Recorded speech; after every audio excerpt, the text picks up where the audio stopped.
Stronger. Imagine a world without choices. Stronger. Imagine you can't make your own decision. That wouldn't be a world for me. That wouldn't be a world for you. You, I see. Tell them we're gonna be stronger. Together, together we can make it right. Our purpose is a better Jamaica for you and I. Gonna be stronger together. Time we all just unify. Our purpose is a better Jamaica for you and I. It is a natural right for every human being to be free. Free, so free. So the government is there to protect you and me. The objective is to liberate the citizens from colonial bondage, them regulation, them taxation. Rob Jamaica, we independent. Be stronger, together, together we can make it right. Our purpose is a better Jamaica for you and I. We're gonna be stronger, together, come we all just unify. Our purpose is a better Jamaica.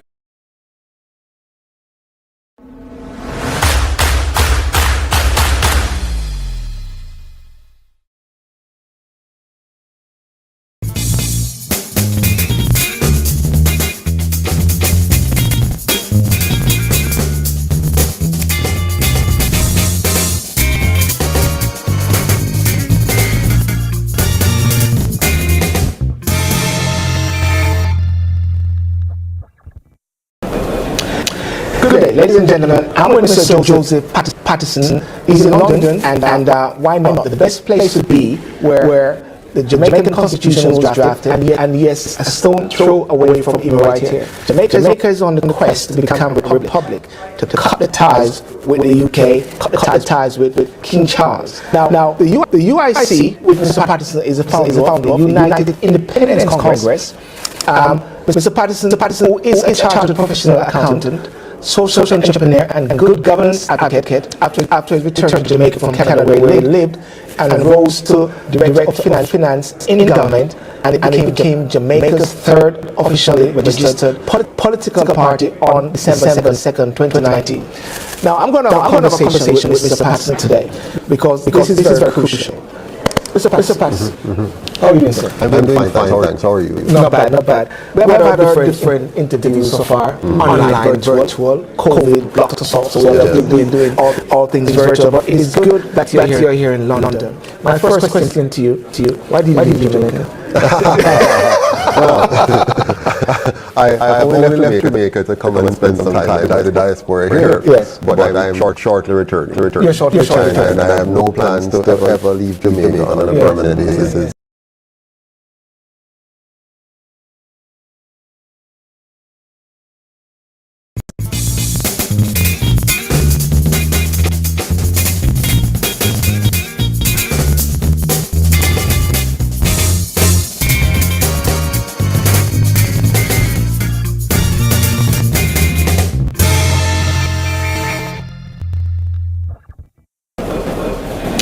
Good day, ladies and gentlemen. I'm with Mr. Joseph Patterson. He's in London, and why not? The best place to be where the Jamaican Constitution was drafted, and yes, a stone.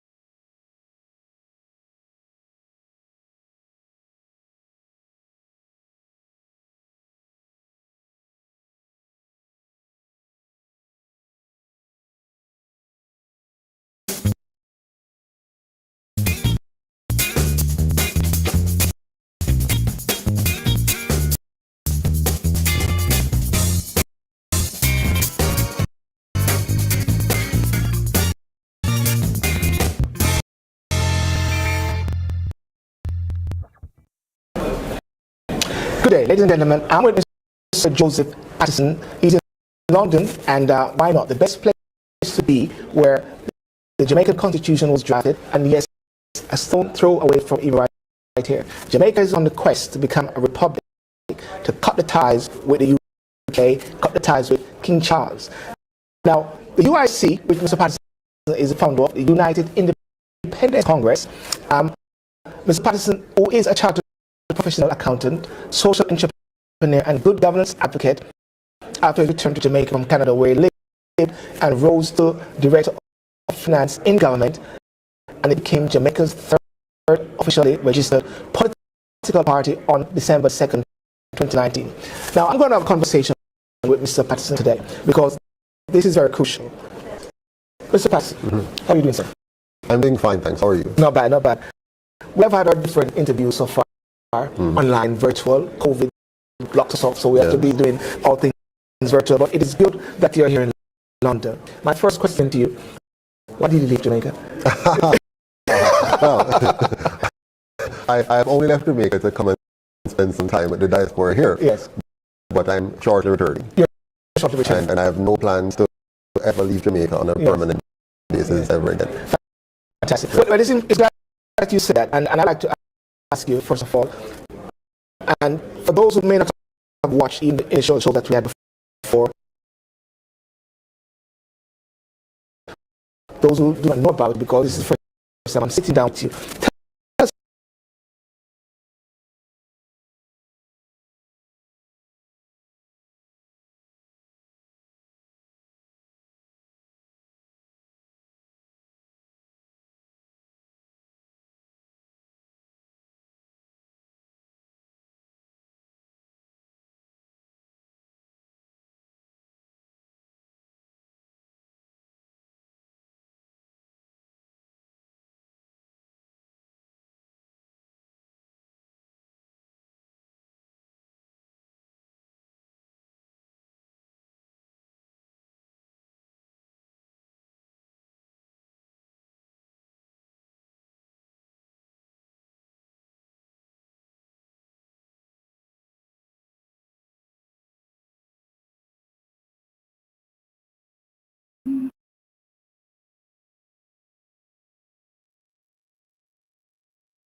Good day, ladies and gentlemen. I'm with Mr. Joseph Patterson. He's in London, and why not? The best place to be, where the Jamaican Constitution was drafted.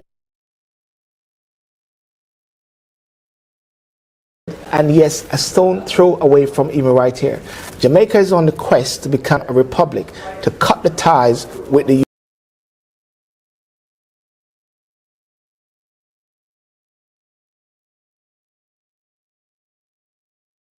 Mr. Patterson, who is a chartered professional accountant, social entrepreneur, and good governance advocate, after his return to Jamaica from Canada, where he lived and rose to director of finance in government, and it became Jamaica's third officially registered political party on December the 2nd, 2019.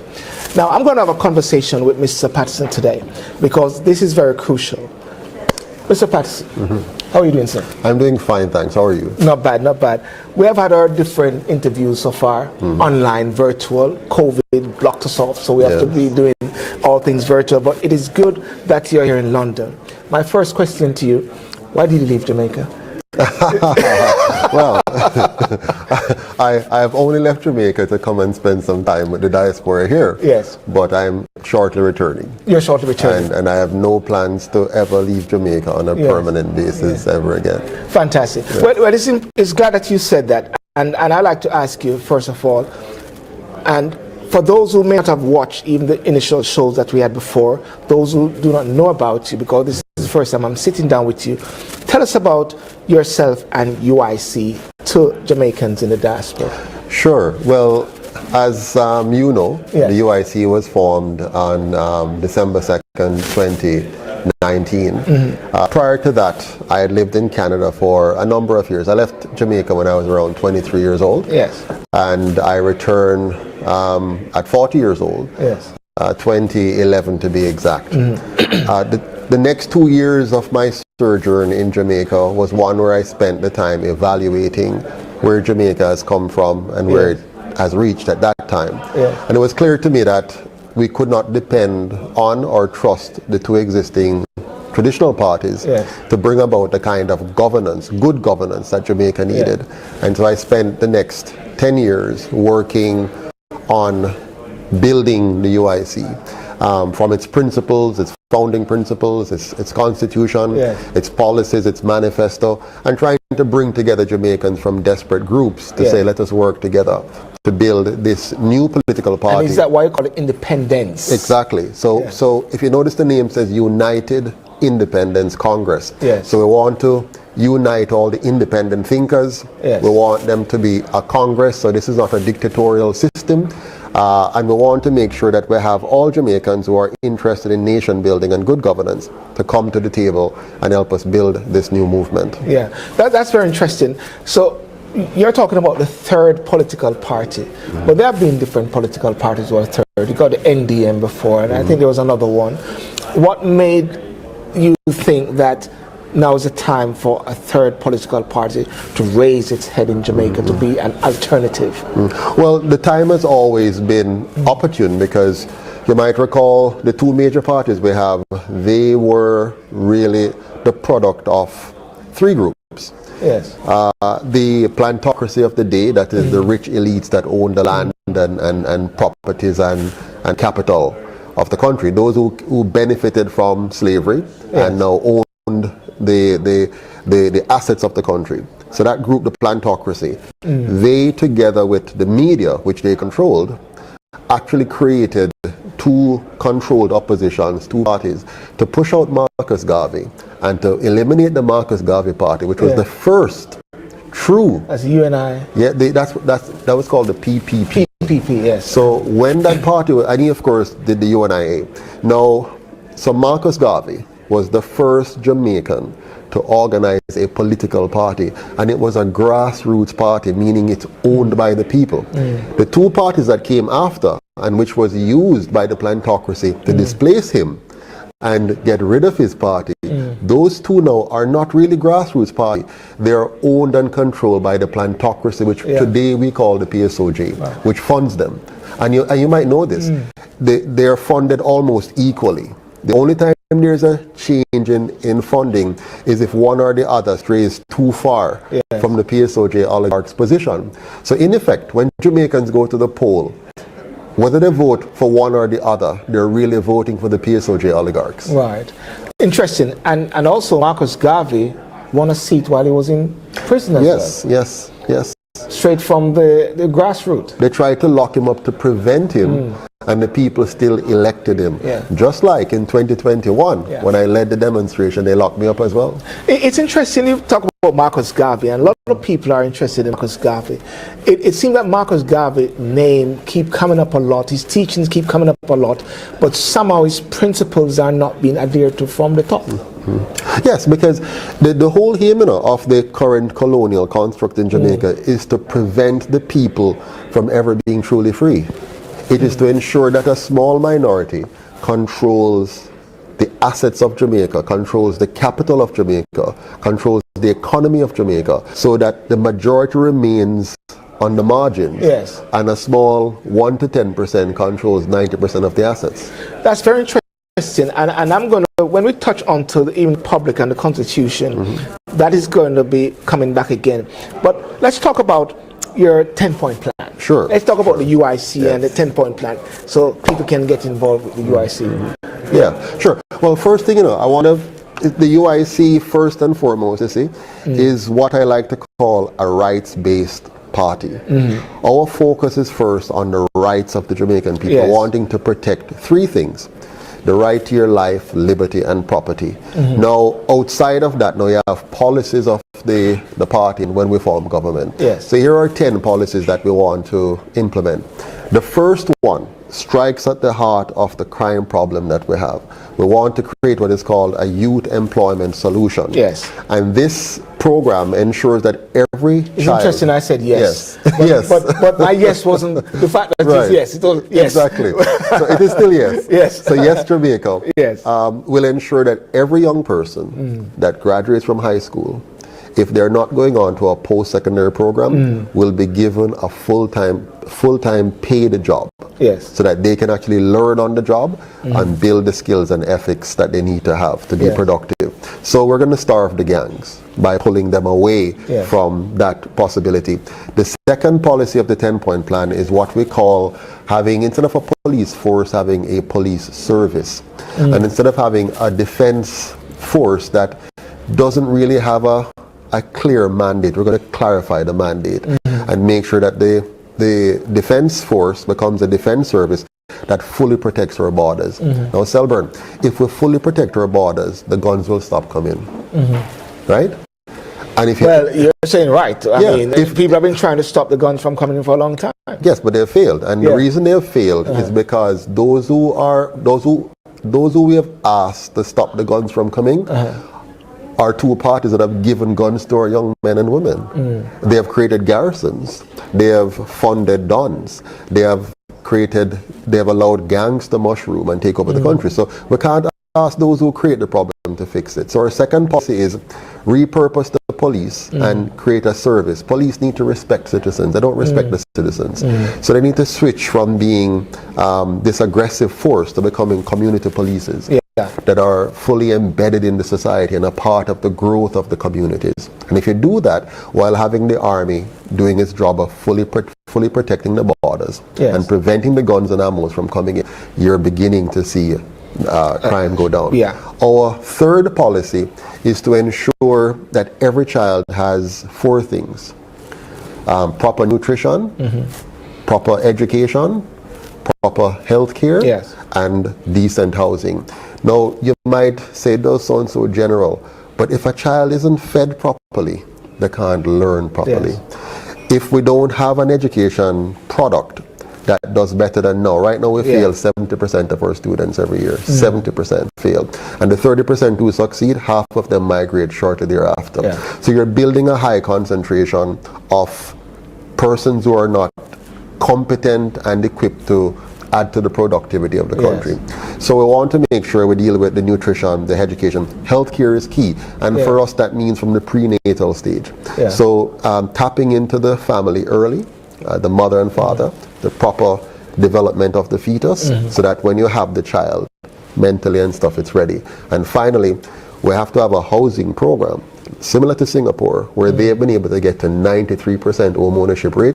We're going to get to 98% by having a national housing program that provides every single Jamaican the opportunity to own a home that is decent, that is of a quality that is fit for a family of 3 or 4, and we're going to make sure that that happens in an economically responsible way. You know, I want to stop you right there, because in 1962, when Jamaica became independent, so-called. I'm not going to say independent. Jamaica started the process of independence, because I'm on record, and people can search it, whereby I said you cannot be independent and yet you swear allegiance to a foreign power. But anyway, I say the process of independence. And in that process of independence, I strongly believe that in 1962, if people were really strategic and were genuine, land should have been apportioned to the people of Jamaica. So you're speaking our language now? Am I speaking your language? Yes, because we are the only party in Jamaica that has made it very clear that upon election, we're going to do what is called local reparation.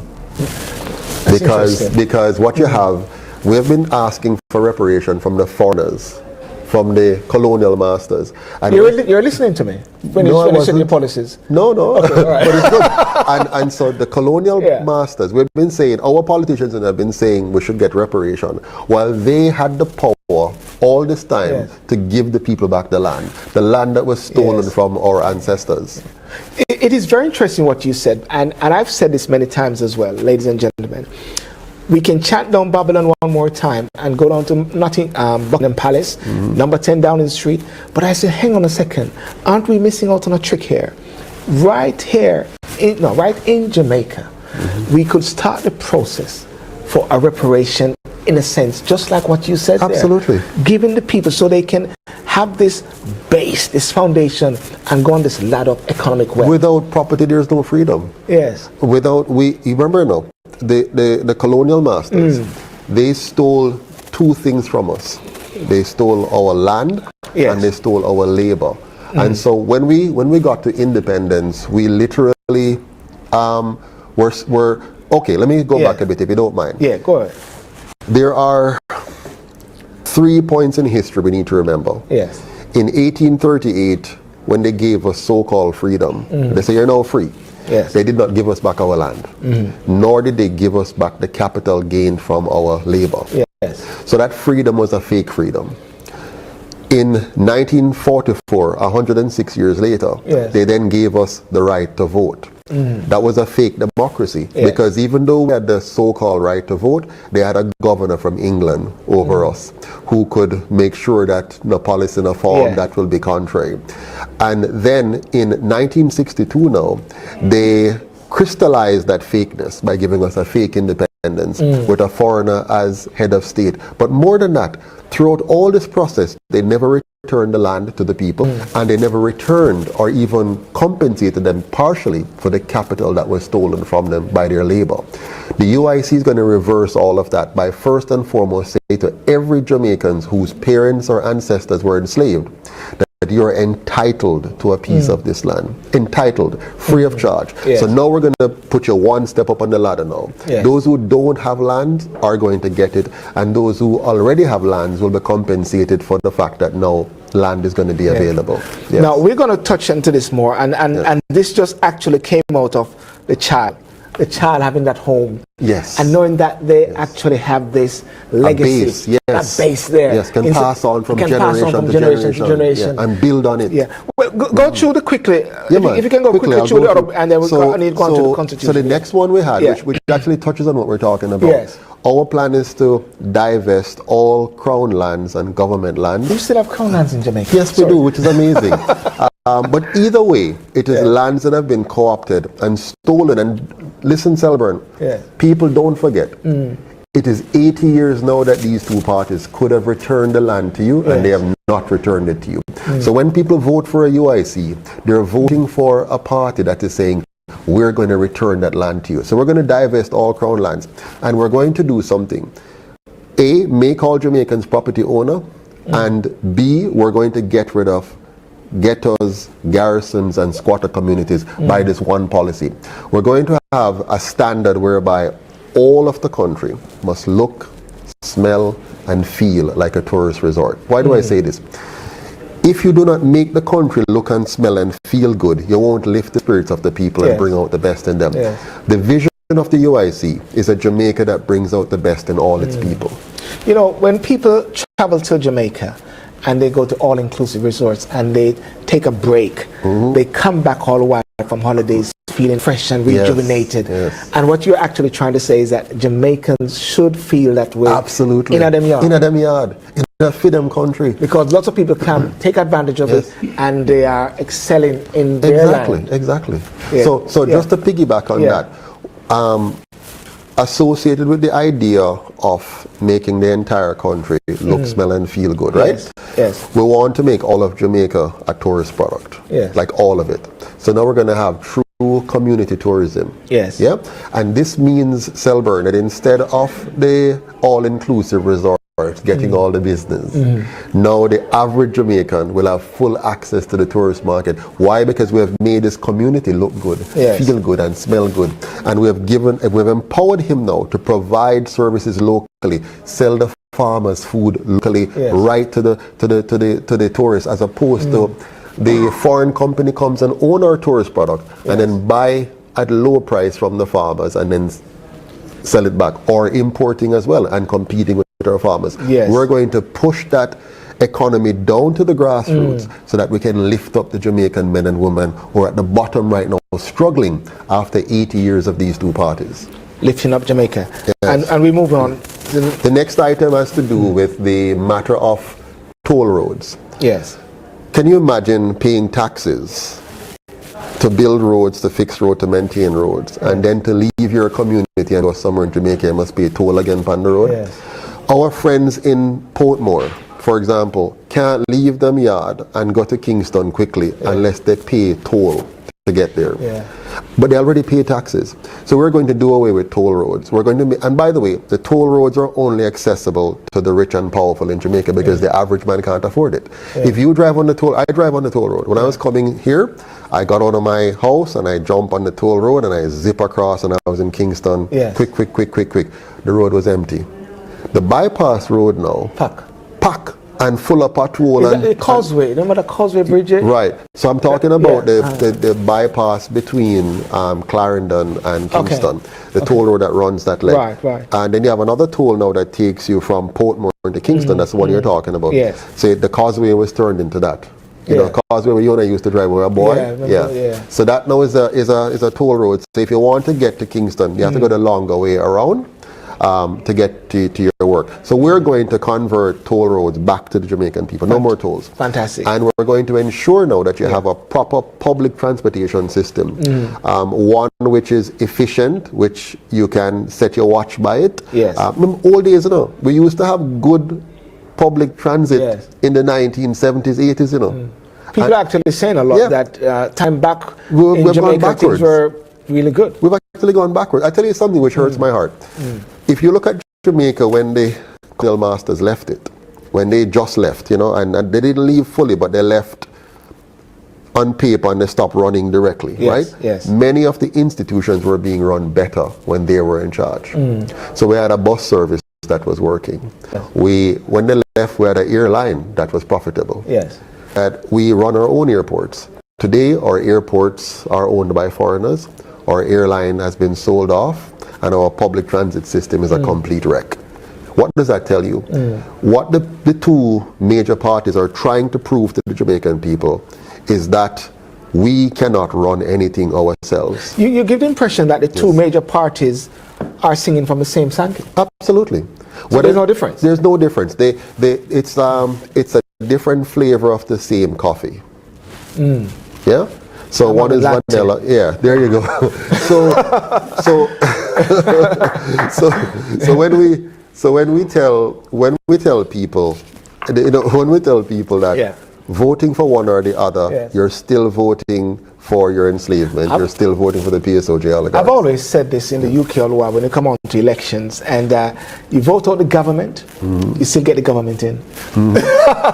You vote out the government, you still get the government in. The same kind of government. So what you're actually trying to say, you vote out the JLP, you get the PNP. Vote out the PNP, you still get the JLP. Same difference. Is it the reason why you believe that you're also being suppressed? Absolutely. Well, you know, the UIC. The UIC. What Jamaicans may not understand, and the diaspora is coming around to it, is that the same people who fund these two parties also control the media. Right? They own TVJ, they own CVM, they own the Gleaner, they own the Observer. Is it that's why there's attack against the bloggers? Absolutely.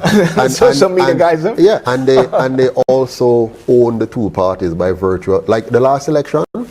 They gave them $300 million for just a few weeks of election. $300 million. Now, when you ask why third parties don't succeed in Jamaica. We're going to come to that later, but that's one of the reasons. Right. A very big reason is that the funding comes from these two. Now the UIC is bypassing that by being what Marcus Garvey did in the first place, creating a grassroots party funded by the people and owned by the people. So therefore, nobody can say that I got special interest, I gave you this, so therefore you've got to follow my policies and the things that so I we're want. dangerous, Silburn, because when we're elected, we will be working for the people because the people own the party. But really and truly, ladies and gentlemen, as far as I'm concerned, and my understanding is that the people really owns the country. Is that they should, but they don't. Okay. The Psoj oligarchs own the country. Right. This is showing a different flavor now because it seems like the hand of the people is totally tied. Absolutely. That's why 63% no longer votes. Because they realize voting for one or the other won't make a difference. But back to our 10-point plan. Yes. I don't think we're going to finish it. We're going to finish it quickly.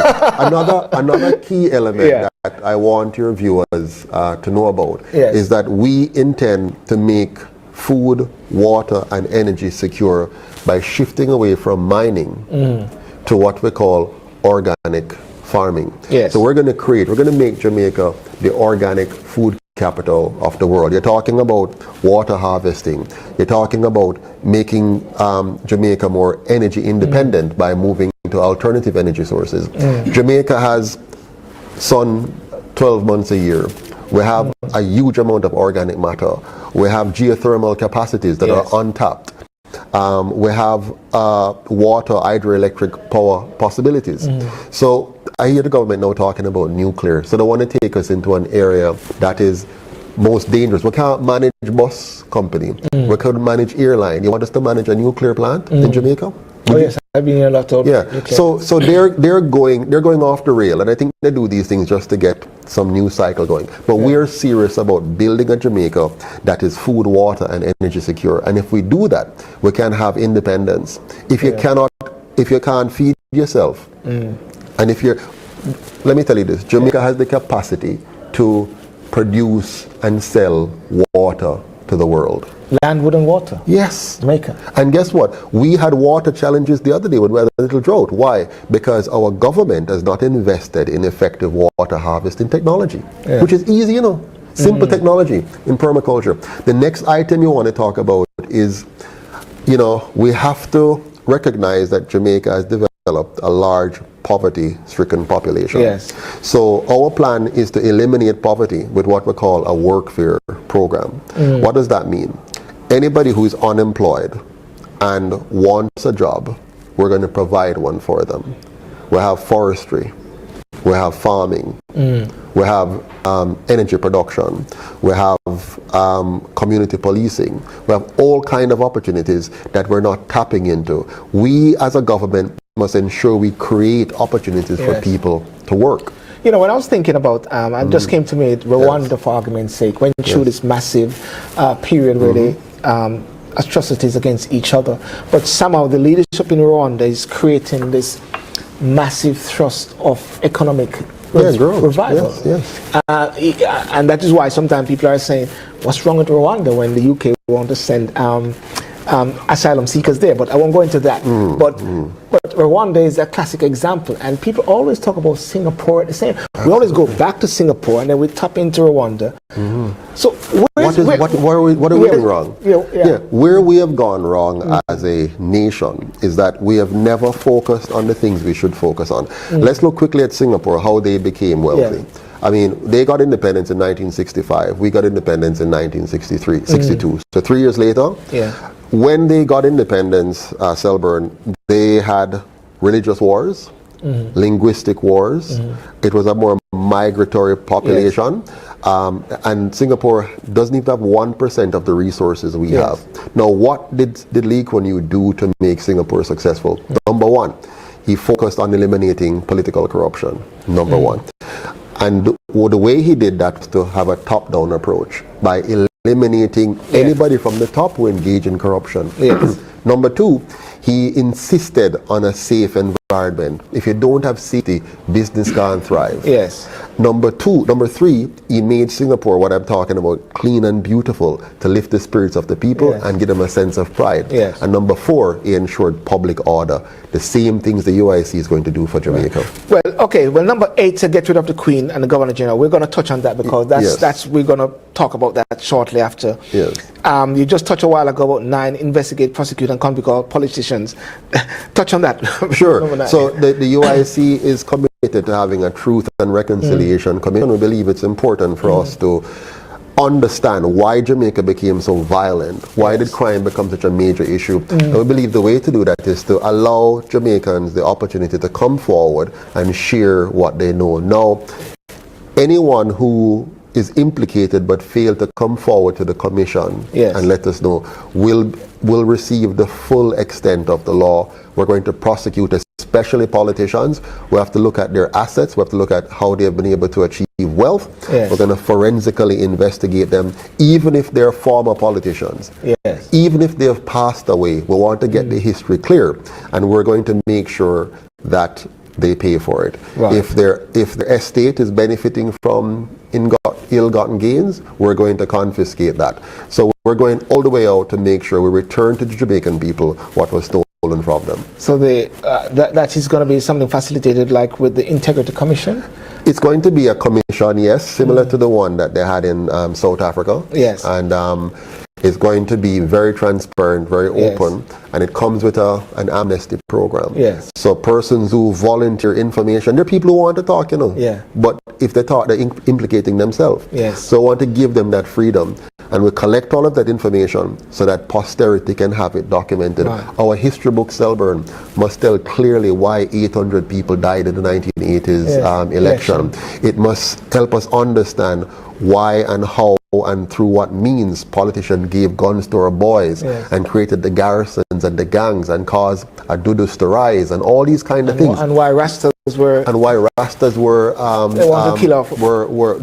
Why Bustamante said bring them in dead or alive. You're right about that. You know, there's so much depth and there's so many... from our history books. So many things, I believe, under the carpet, in a way. But number 10, you say eliminate property taxes and duty and replace them with a single 10% income. In 1 minute on that one before we give a break. Sure. Yeah. Sure. So we are going to do the unthinkable. Yeah. We're going to eliminate property taxes. Why? Property tax is fraudulent. Yes. Because what you're saying is, I buy something, and then I must pay a tax on it in perpetuity, which means I rent the property from you. Yes. So property tax is a rent that you're paying for the property that you have bought. Yes. So we believe that's unjust, and the only way you can become a true property owner is if you pay one time if you buy something. Now remember, many Jamaicans should have had property, and they don't have it. So when we give them that property for free, they won't be paying taxes on it anytime in the future. So the asset, just imagine a senior citizen, Selburn. You're a senior citizen in Jamaica and you slave and buy back the land that was stolen from your ancestors. You slave it up and buy back the land that was stolen from your ancestors, and then now you must pay a property tax on it forever. And as you get older now and your income level is going down, your stress level start to go up. Unfair. Because you have to find money now to pay for this. So we're going to make our seniors feel comfortable again without having to pay any property tax. It's totally unfair. Well, ladies and gentlemen, let's take a quick break, and we're going to come back and talk about Jamaica moving to a republic and with the revamp of the Constitution with Mr. Joseph Patterson. Thank you.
Uh-oh. Yep, saw that. And that is communicated to the public. And then we have an election without any fan to a ministerial position. Right. Say on this exciting venture, I mean, you're now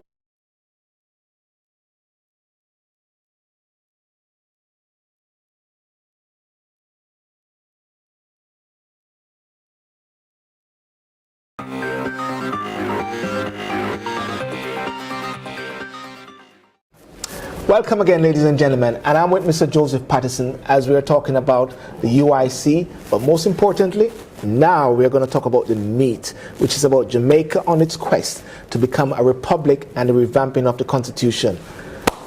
What's your say on this exciting venture? I mean, you're now in London, England, a right place to be, a stone throw from where actually the Constitution could have been drafted in the backside of some office in Westminster. What's your take on this new quest, Mr. Patterson, well, moving forward? And it's a part of your plan as well. Yes, the plan to become a republic is a key and essential part of the UIC's mission and mandate. I believe the government is actually trying to preempt the fact that we have been pushing this, and as the UIC gets traction, it's going to cause some stir. So they're trying to head it off. Yes. What I can assure you is that the government is trying to pass off a fake republic. And what do I mean by that? A fake republic is where you put lipstick on the pig. Yes. So they want to simply change the name of the Governor General to President, and maybe a few more superficial changes, and then tell us we're now a republic. Yes. But what the UIC is advocating for is a real republic with substantive changes, not changes, replacement of the existing constitution, not a reform, not a change, but a replacement. Why do we want a replacement? You cannot build on a poor foundation. The current constitution was written and designed to carry out the wishes and aspirations of the colonial masters. I want to stop you right there. Yes. And I want to make this as much education as possible at this time, because as you know, they are appointed 14 persons to lead the charge, and one of the words which is coming out is education. If somebody is watching now and they're saying, what is he talking about? Republic. What is a republic? Very good question. What is a republic? So if you go online, you'll see a number of definitions, but most people believe a republic is where you have a president instead of a monarch being your head of state. Right. That's what most people think. But a real republic is one that protects the individual sovereignty of every citizen. Yes. A real republic. Yes. So in a fake republic, what will happen is sovereignty will reside somewhere else other than the individual.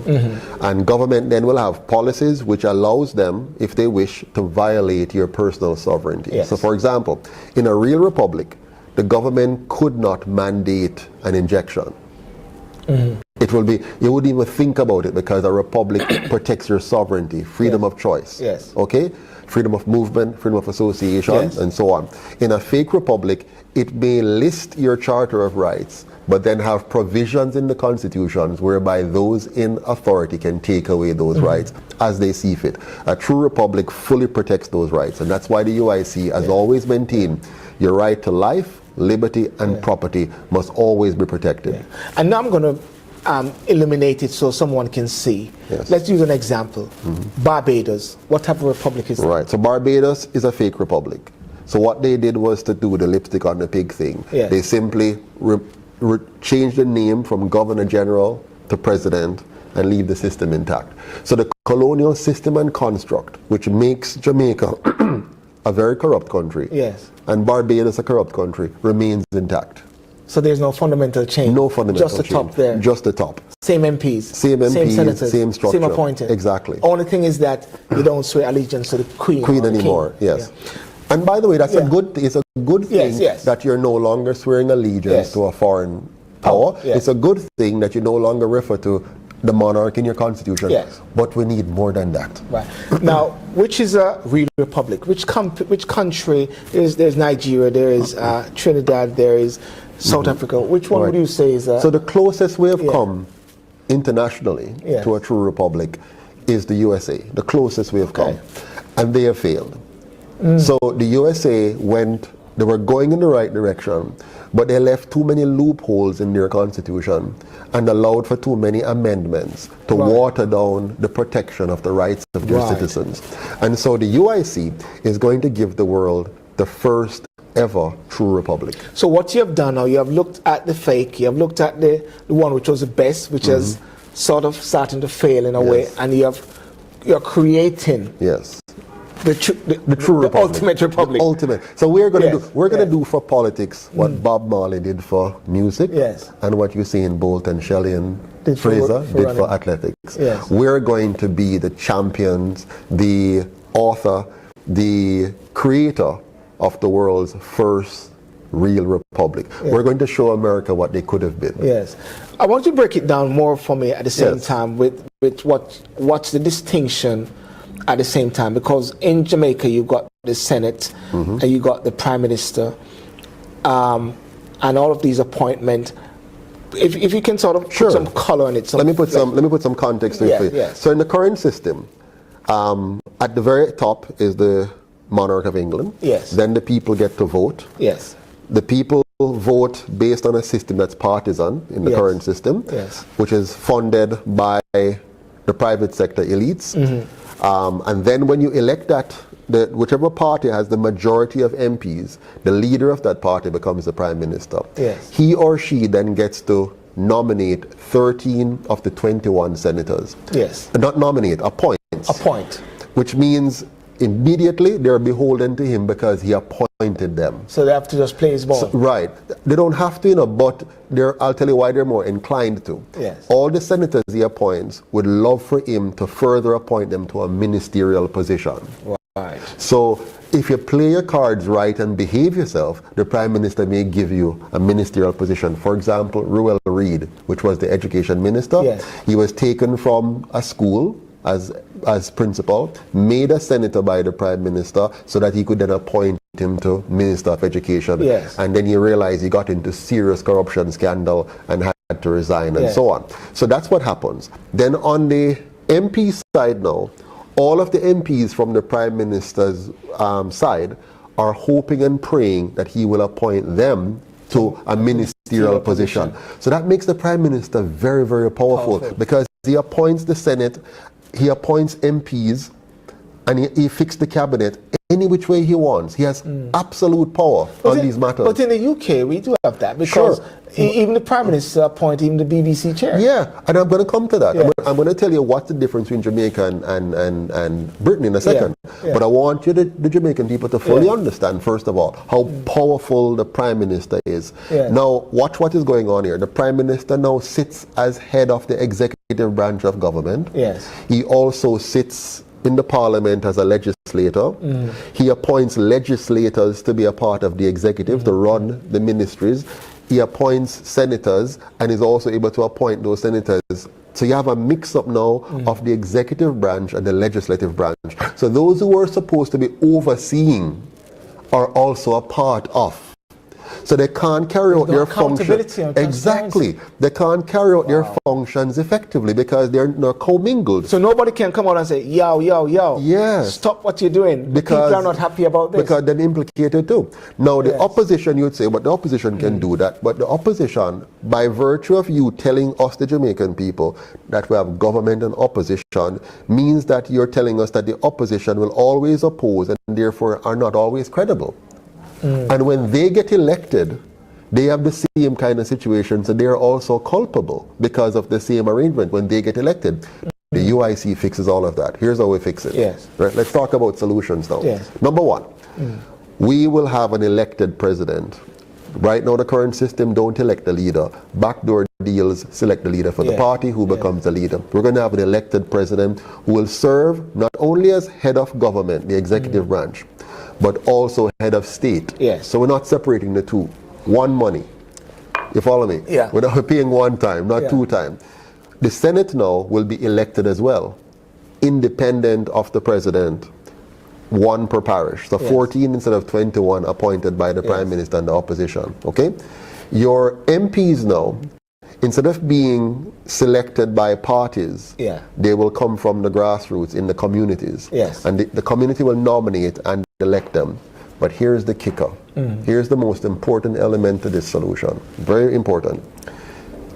We will no longer have privately funded candidates or parties. Okay. In our system, it's a 100% publicly funded system, and here's how it works. We don't give you the money. To qualify as a candidate, you must first take an exam where you prove that you understand good governance. It includes civics, statistics, economics, so on. So you prove that you have the competences. Yes. You also must have experience in leadership, management, and stuff like that. Once you have that, and you go to your constituents and get a certain number of nominators who nominate you. And these nominators, when they nominate you, they lose their vote. So they have to be careful. So when they give it to you, it's gone. Yes. Once you get all of that in place, you get the same access to newspaper, radio, television, internet, town hall meetings, and debates like any other candidates. And then you're fact-checked. So no undue influence. Yes, and then you're fact-checked by a panel of fact checkers to make sure what you have said and what you're proposing, all of the things checked out, and that is communicated to the public, and then we have an election without any fanfare. Yes. So nobody gets to go buy curry goat and rum and give out armbands and caps. So all of that thing is gone, and no private sector company now or anybody can now influence the process by their monies. But whether you are a rich person or a poor person, you can run for office based on your credibility and based on your character and your platform. So what you're talking about is the people having a fundamental impact there. And absolutely. And the candidates now, look at the candidates, they're now free to talk the way they want. Yes. So because remember, every candidate now, not have to worry about the party. They say, boy, I have to toe the line, because I'm going to toe the line, the Prime Minister and company might push me out. They don't have to worry that they took money from company X, and if they don't go and do a company X, they're going to push them out. Yes. They're fully now beholden to the people, because the only way they get elected is by their performance, not by who is funding them or which party they belong to, which is why we call our system a non-partisan constitutional republic, because you don't have to be partisan to participate. You can be partisan if you want, but you don't have to be.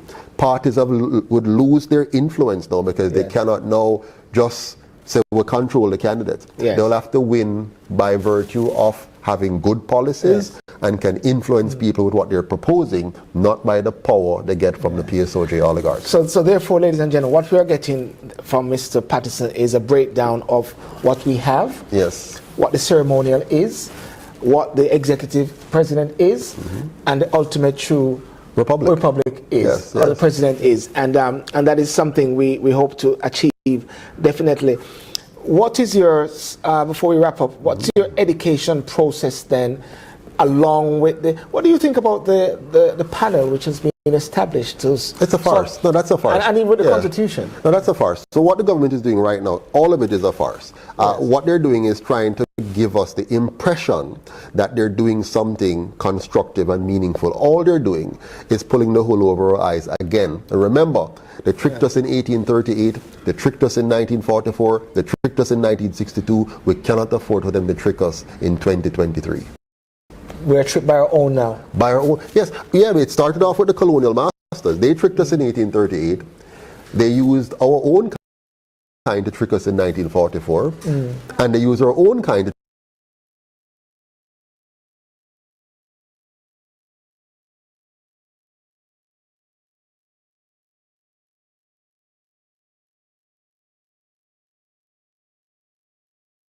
trick us in 1962, and I bet you right now they're trying to trick the same colonial powers in them together, because here's what's going to happen, Selburn. They're going to put forward a referendum to the people, right? They're going to put forward one. They're going to come up with a fake thing, and they're going to put forward a referendum statement and say, vote yes or no. If the people vote no, which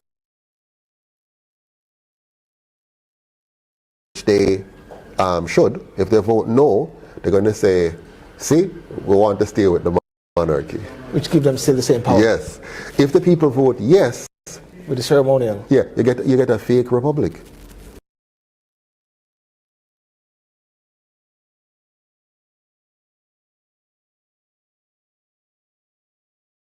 So therefore, which keep the same system in place. So therefore, it's important for So how do you break that up then? Right. The only way we get out of this Yeah. is by the people deciding that they're not going to support this process. They're going to support the UIC's agenda. So the people have to get behind, and that's what we're doing. Yeah. We're building momentum now.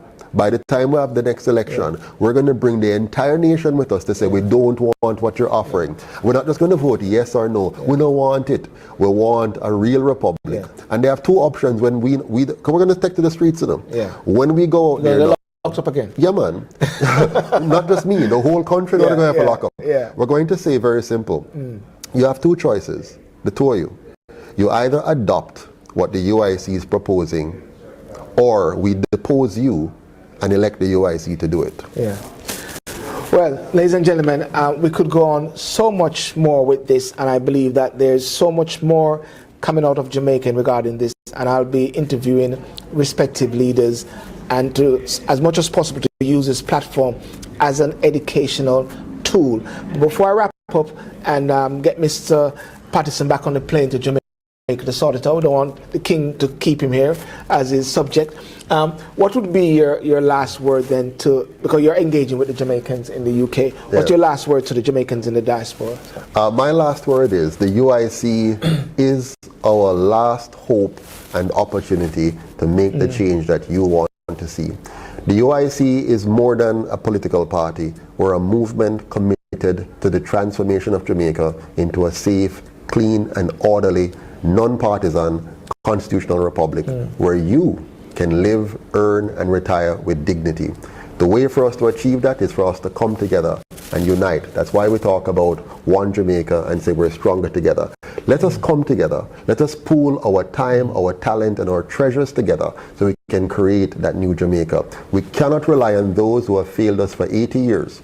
We now must turn our backs on that and look forward to a new Jamaica with new leadership, a new system, so that we can have a new experience. So join me. Go to uicjamaica.com and sign up today, volunteer and donate for the country that you want to see. Thank you. Thank you so much, Mr. Patterson. My pleasure. That's awesome. My pleasure. And if someone is to say to you now, what is your favorite mantra or your positive outlook on life or your quote that you'd say, what keeps you, even when you're in prison and they lock you up, and I'm sure that must have been a testing time. Yes. What is the word or what kept you going? Well, the key thing is I meditate a lot on the work of Marcus Garvey. And one of the things he said that stood with me to this very day, he says, any leadership that leads you to depend upon another race is a leadership that will lead you right back into slavery. And with that, I realized that we, the Jamaican people, must look clearly and carefully at those who wish to lead us and where they want to lead us. So far, our current leaders have led us to become dependent on others. We need to become truly independent now. Thank you very much, sir. Thank you. Well, ladies and gentlemen, I want to thank you so much for joining and listening to Mr. Joseph Patterson, the president of UIC, United Independence Congress, while he's here in London, making sure that we revamp the Constitution right in the same room where it took place. And I want to thank you again because, and those in Jamaica or anywhere, whenever you come to the UK, tune in to the Silburn Show. Let's have a sit. Let's have a conversation, because I believe this whole discussion regarding the Republic, the Constitution, is not going to finish off now. It's going to keep continuing until we achieve the ultimate and the right Republic. Thank you very much.